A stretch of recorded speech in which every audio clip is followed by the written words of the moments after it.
Anda kembali bersama kami di Jogja hari ini. Dan saudara, hujan deras yang melanda di wilayah daerah istimewa Yogyakarta dalam beberapa hari ini perlu diwaspadai, terutamanya di beberapa wilayah yang berpotensi terjadi bencana. Salah satunya juga ada di Kabupaten Sleman. Dari informasi yang dirilis oleh BPPTKG, terjadinya hujan di Puncak Merapi dengan intensitas tinggi. Berpotensi terjadinya lahan air hujan yang menuju ke berbagai sungai di bawahnya. Dan kami akan kembali mencoba menghubungi Kepala BPBD Kabupaten Sleman, Bapak Makwan, untuk dapat menggali informasi lebih berkaitan dengan potensi hujan yang ada di Puncak Merapi. Selamat sore, Pak Makwan. Selamat sore.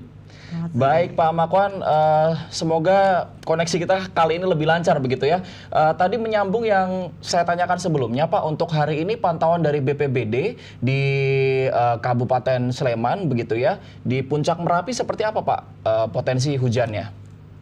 Ya, untuk hari ini untuk hujan mulai melandai. Tetapi yang kemarin hari Kamis dan Jumat itulah yang kemudian menjadi kewaspadaan kita. Tapi alhamdulillah untuk banjir laharnya hanya aliran kecil, tidak sampai kemudian membahayakan kepada masyarakat. Ya, lalu beberapa waktu yang lalu BMKG juga sempat merilis statement begitu Pak, bahwa di daerah istimewa Yogyakarta perlu adanya kewaspadaan terkait dengan badai siklon anggrek begitu ya. Nah, ini kalau untuk kaitannya dengan yang ada di Puncak Merapi, seperti apa antisipasi yang kemudian akan dilakukan oleh BPBD Kabupaten Sleman? Iya, yang pasti kita antisipasi berkaitan dengan curah hujan yang tinggi, terutama di Puncak Merapi sana, yang kebetulan sekarang aktivitas vulkaniknya cukup tinggi. Nah, ini akan berpotensi terjadinya awan panas guguran. Itu terbukti kemarin hari Jumat itu 9 kali awan panas guguran yang dipicu oleh curah hujan yang tinggi di Puncak Merapi. Ya, awan panas guguran itu apakah nanti akan merubah bentuk kubah?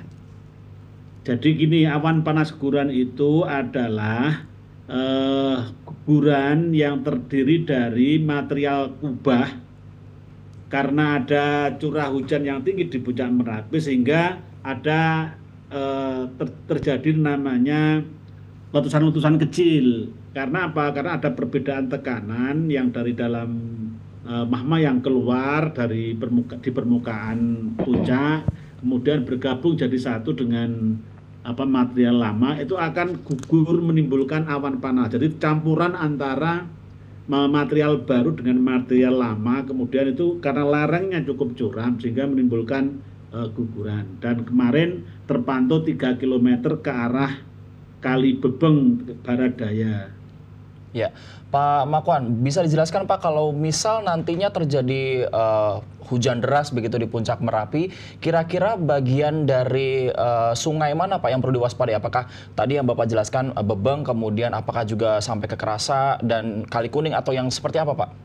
Iya, potensi yang paling besar itu ada ke arah barat daya, itu Kali Bebeng dan Kerasa.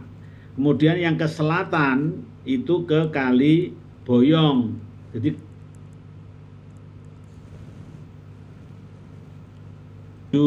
Sleman. Kalau ke bawah namanya Kali Code, Kali Boyong itu. Jadi kalau atas,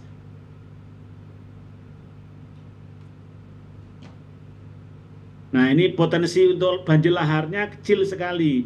Karena apa? Karena beberapa cek dam yang bisa meredam banjir lahar. Jadi mudah-mudahan aman. Yang penting warga masyarakat penambang yang beraktivitas pengambilan galian C atau pasir itu tidak melakukan aktivitas saat terjadi hujan. Ya, selain penambang, apakah masyarakat lainnya juga perlu mewaspadai bencana ini, Pak? Iya, kewaspadaannya pada saat mereka melintas di jembatan. Biasanya kan di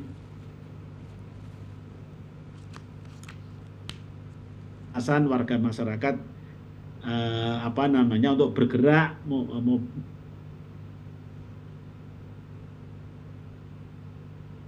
sebelahnya. Jadi sekali lagi itu, tapi ini potensinya sangat kecil sekali. Untuk hari ini, sangat kecil sekali.